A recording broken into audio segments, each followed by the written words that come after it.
10 pence. 14 cents. That is all it costs to buy a single Yaba pill in some parts of Thailand. A brightly colored tablet, often red or orange, about the size of a candy. Sweet smelling. Some say it smells like chocolate. Inside, a deadly combination, 30% methamphetamine mixed with caffeine. They call it crazy medicine. Nazi speed. The madness drug. And it is destroying Southeast Asia from the inside out.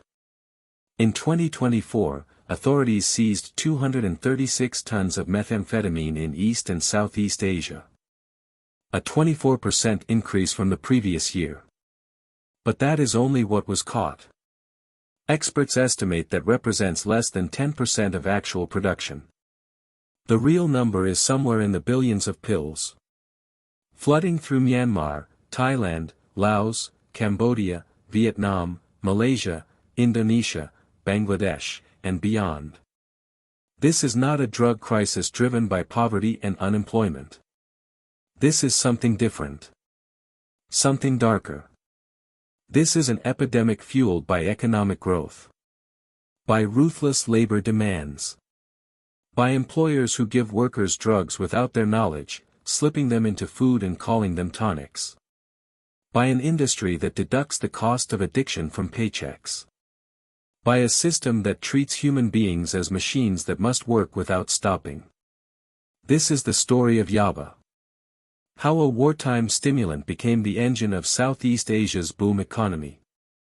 And how millions of workers, farmers, truck drivers, and teenagers are paying the price with their bodies, their minds, and their lives. The story of Yaba begins not in the jungles of Myanmar, but on the battlefields of World War II. German soldiers were among the first to receive methamphetamine in pill form. They called it Pervitin. The Nazi military distributed it widely to enhance endurance, eliminate fatigue, and push soldiers beyond normal human limits. They could march for days without sleep. Fight without fear. Work without stopping. After the war, surplus military methamphetamine flooded underground markets. Unemployed chemists who learned production during wartime shared their knowledge. The recipe spread. In Southeast Asia, particularly in the Golden Triangle where Myanmar, Thailand, and Laos meet, methamphetamine found fertile ground. For decades, the Golden Triangle was synonymous with opium.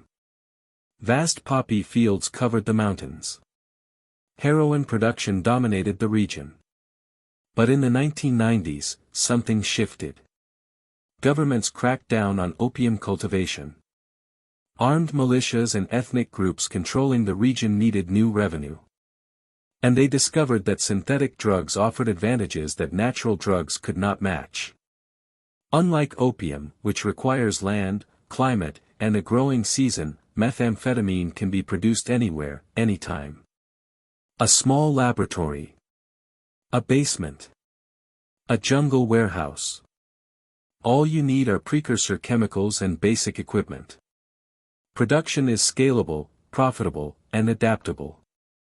When authorities shut down one lab, 3 more open elsewhere. The transformation was driven by economic liberalization across Myanmar. After decades of military isolation, the country began opening its economy in the 2010s. Foreign investment poured in. Infrastructure developed. Border trade expanded. But this opening also created opportunities for criminal networks. Corruption flourished. Regulation remained weak. And in the remote mountains of Shan State, drug production exploded. Today, Myanmar produces more methamphetamine than anywhere else in the world. The majority comes from Shan State, a conflict-torn region in the northeast, bordering Thailand, Laos, and China. This is not empty jungle. This is industrial-scale drug manufacturing. Factories capable of producing hundreds of tons annually. Operations generating billions of dollars in profit. Who controls this industry? Not the Myanmar government. They have little authority in Shan State. Instead, production is dominated by armed ethnic groups, militias, rebel organizations. The most prominent is the United States Army, one of the largest and best-armed non-state military forces in the world. They control vast territories. They have ceasefires with the Myanmar military. And they operate drug laboratories with near impunity. Other groups are involved as well. The Shan State Army South. Various militia factions. In many cases, these organizations fund their military operations through drug profits. Conflict and drugs are intertwined.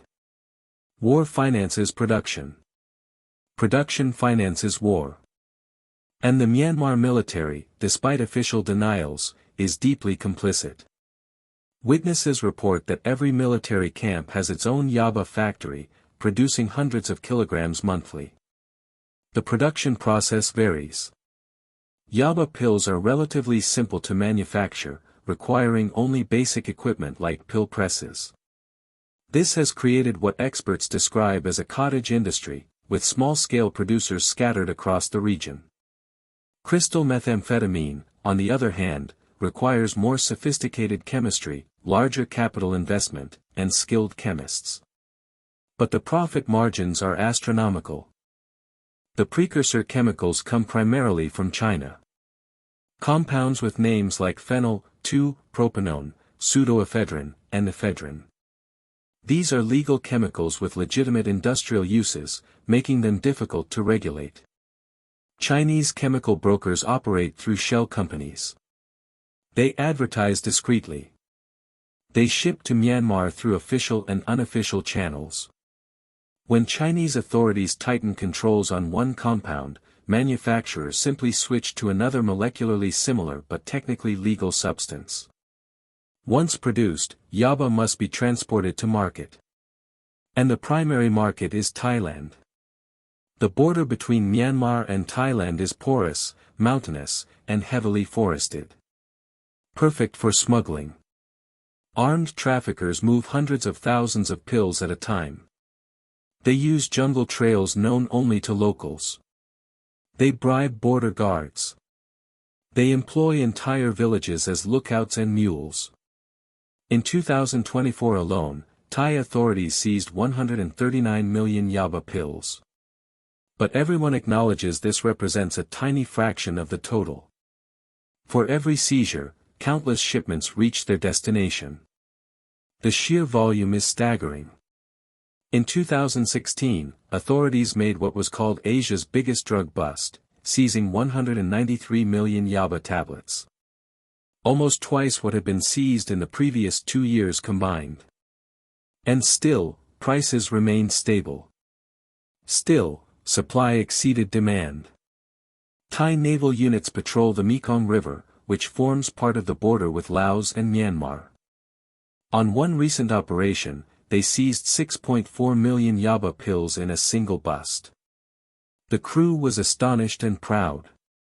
Normally such quantities are seized on land, the captain explained. Catching traffickers in the middle of the river is exceptionally difficult. Yet even this massive seizure barely made a dent. From Thailand, Yaba spreads throughout the region. New trafficking corridors have emerged linking Myanmar with Cambodia through Laos. Maritime routes are expanding across Malaysia, Indonesia, and the Philippines. In 2023, Thai authorities seized more than 900 kilograms of crystal methamphetamine from a trawler in the Gulf of Thailand. The drugs were disguised as commercial coffee from Ivory Coast, bound for Malaysia. Yaba has also flooded into Bangladesh. In 2016, a record 1.2 million Yaba tablets were confiscated at the border. By 2018, the Bangladeshi government drafted laws imposing capital punishment for anyone carrying more than 200 grams. The pills are smuggled by Rohingya refugees, hired by drug dealers to cross from Myanmar. Many have no choice.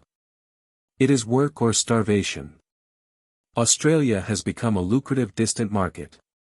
70% of crystal methamphetamine in Australia originates from Myanmar's Golden Triangle.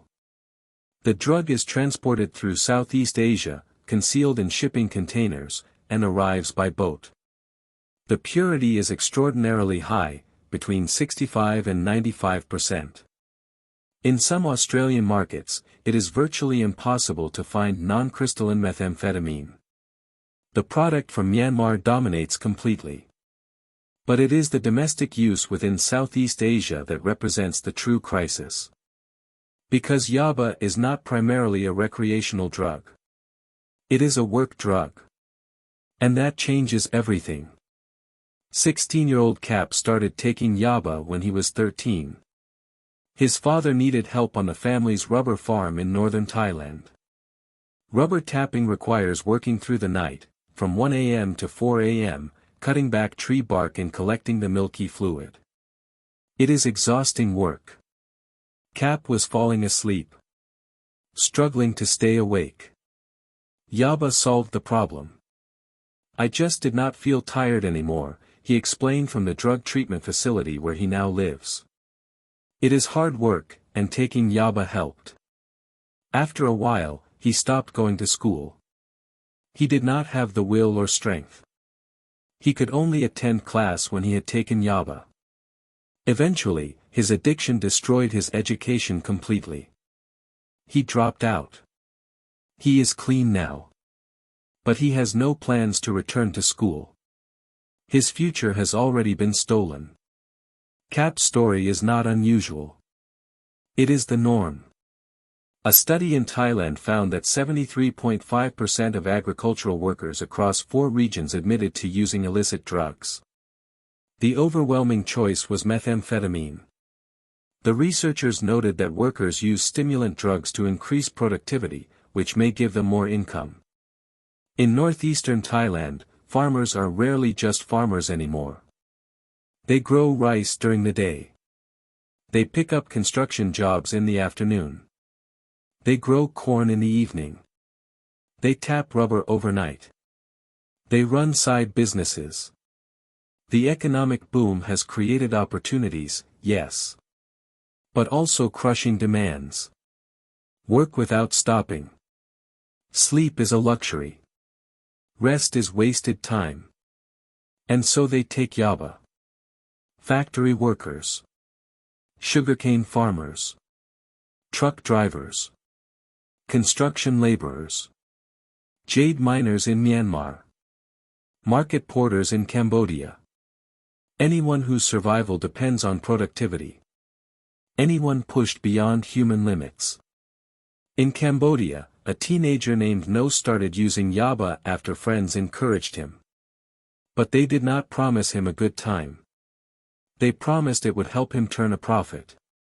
In 2016, a random check by Cambodian officials found that 80% of truck drivers were using methamphetamines to stay awake and work longer hours. This is not about recreation.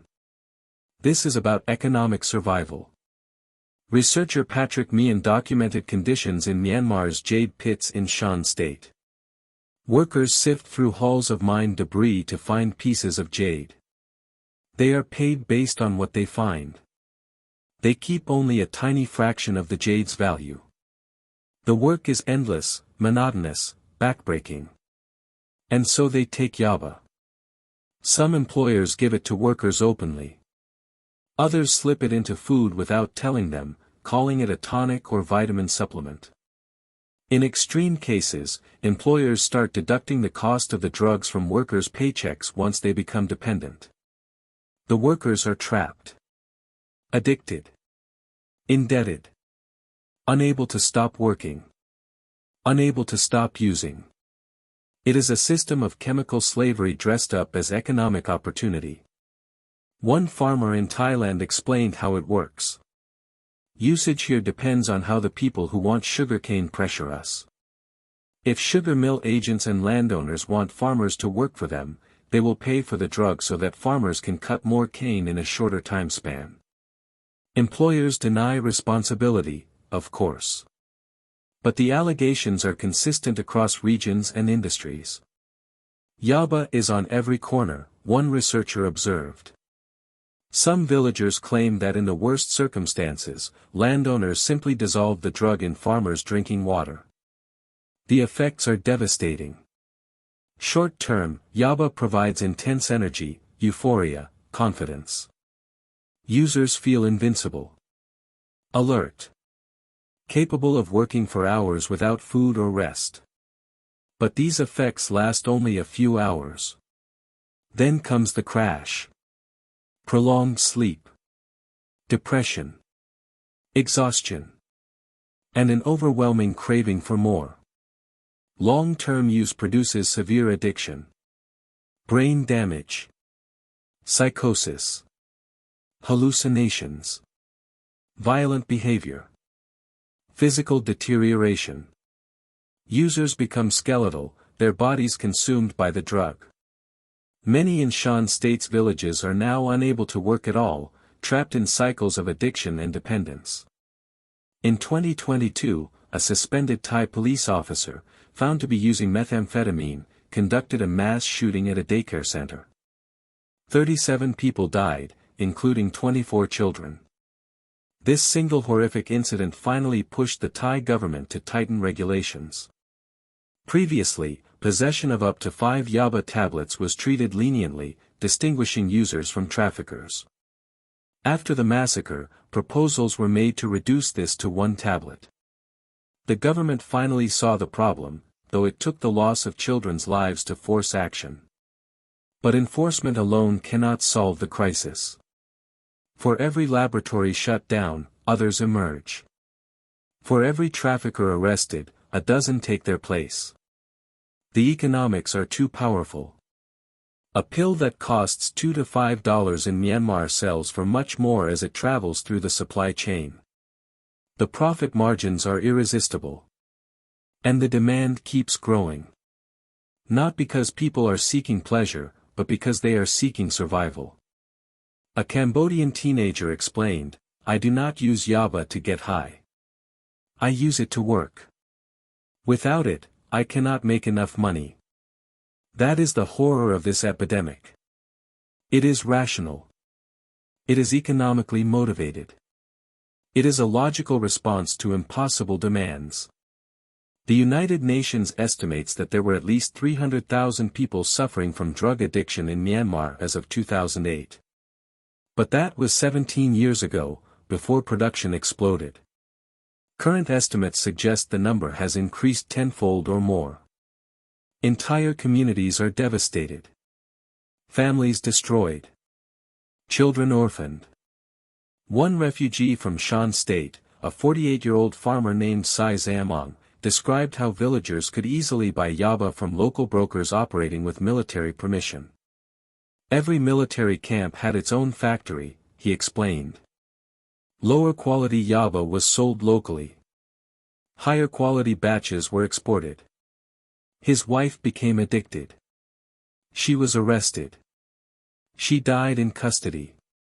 He fled to Thailand with his young daughter, seeking safety but finding Yaba in the refugee camps as well. The drug is everywhere. In factories. In fields. In schools. Even in Buddhist monasteries. Monks have been found using Yaba. The social fabric of entire nations is being shredded by a drug that promises energy but delivers destruction. Thailand's response has been inconsistent and often brutal. In 2003, Prime Minister Thaksin Shinawatra launched a war on drugs that resulted in thousands of extrajudicial executions. Suspected drug criminals were killed without trial.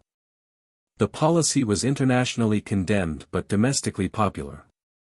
It did nothing to stop production. It simply drove the trade further underground and made it more violent. More recently, Thailand has experimented with softer approaches. Treating users as patients rather than criminals. Providing treatment facilities. But investment remains inadequate. Rehabilitation centers are full. Relapses are common. And the underlying economic conditions that drive use remain unchanged. The situation is worse in Myanmar, where civil war has intensified since the military coup in 2021. Shan State is locked in armed conflict. The chaos has created ideal conditions for drug production to flourish further. With no effective government control, militias operate freely. Production has increased. Prices have dropped. Purity has increased. The drugs are more lethal than ever. Organized crime groups are adapting faster than authorities can respond. When land routes are interdicted, they shift to maritime trafficking. When one precursor chemical is banned, they switch to another. When seizures increase in one country, they reroute through another. The networks are flexible, sophisticated, and ruthlessly efficient. A recent United Nations report noted that organized crime groups are lowering production costs by using non-controlled chemicals. They are scaling up production. They are producing synthetic drugs with higher purity, making them more lethal.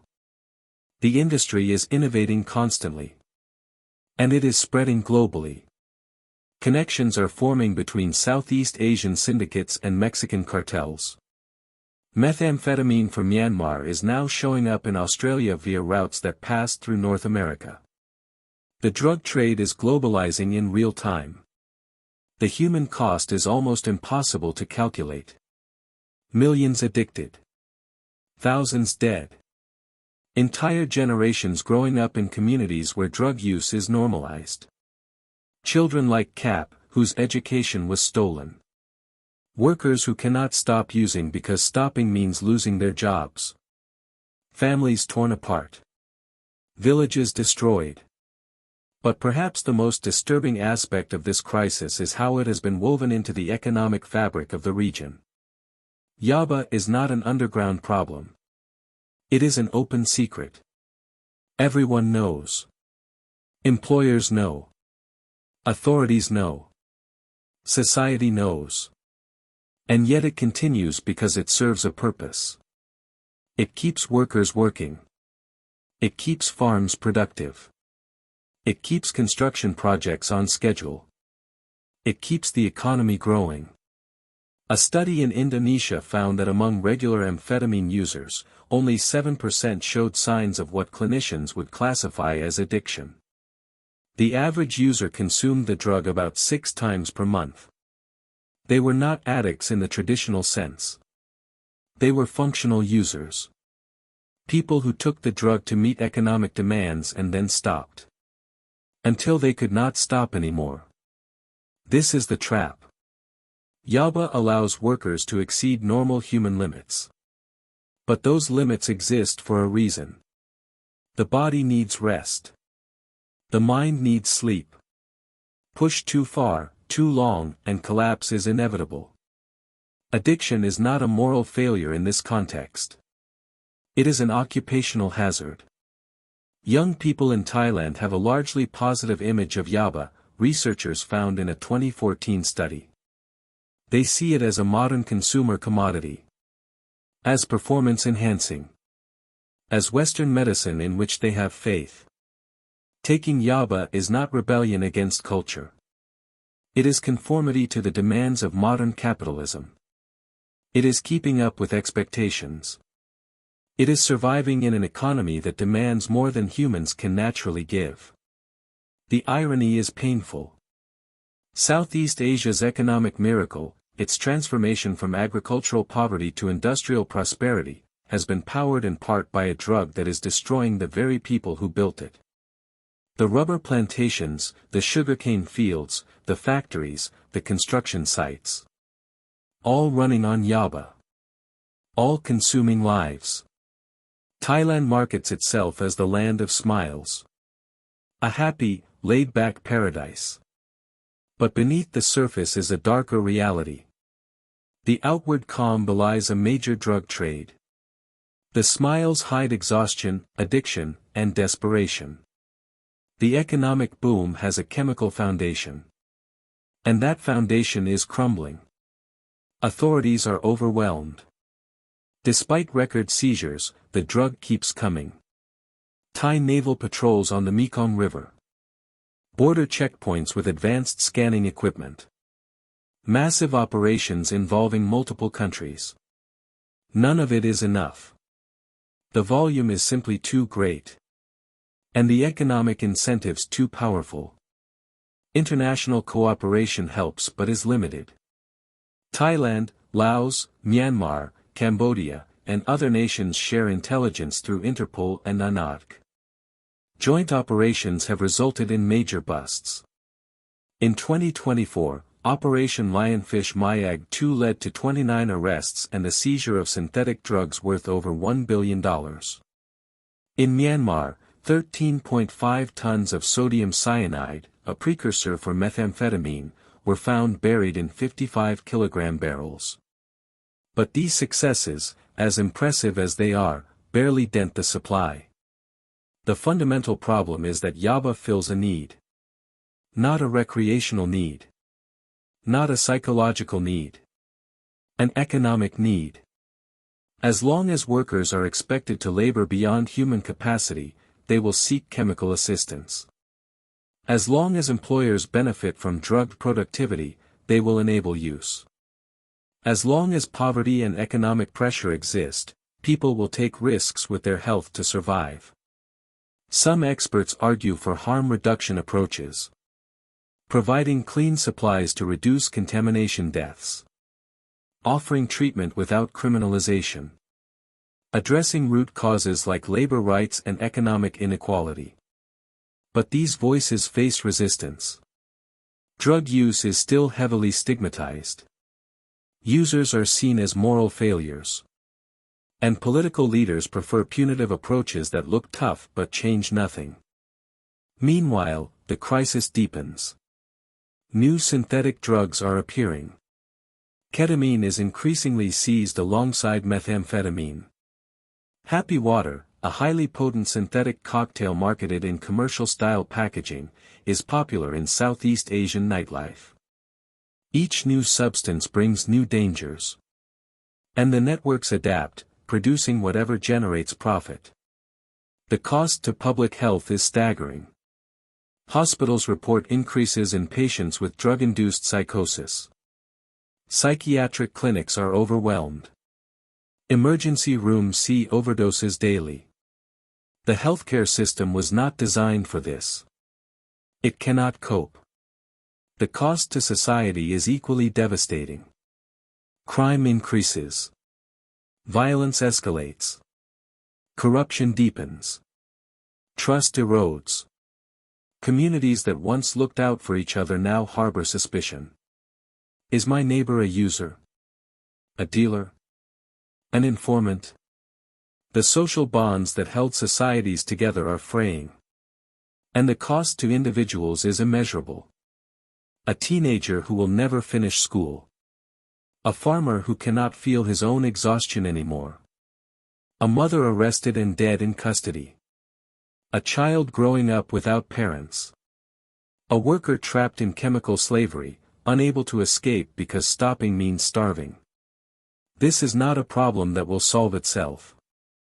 This is not a crisis that will fade with time. Yaba is cheap, accessible, and serves a function in the economic system. Until that system changes, until labor is valued over productivity, until human limits are respected rather than pushed, the epidemic will continue. How many more must become addicted before real change happens? How many more children must lose their education? How many more workers must be sacrificed to economic growth? How many more communities must be destroyed? The answer, tragically, seems to be many more. Because the forces driving this crisis are more powerful than any enforcement effort. They are economic, structural, systemic. And they are not going away. Yaba. Crazy medicine. The drug that costs 10 pence. The drug that promises energy but delivers addiction. The drug that powers Southeast Asia's boom and destroys Southeast Asia's people. This is not just a drug crisis. This is a mirror. Reflecting back the true cost of economic growth. Showing us what happens when profit matters more than people. Revealing the dark foundation beneath the modern miracle.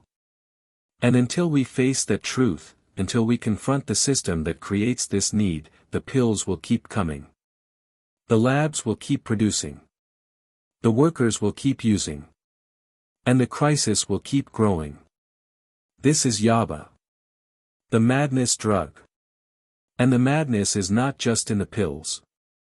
It is in the system that makes them necessary.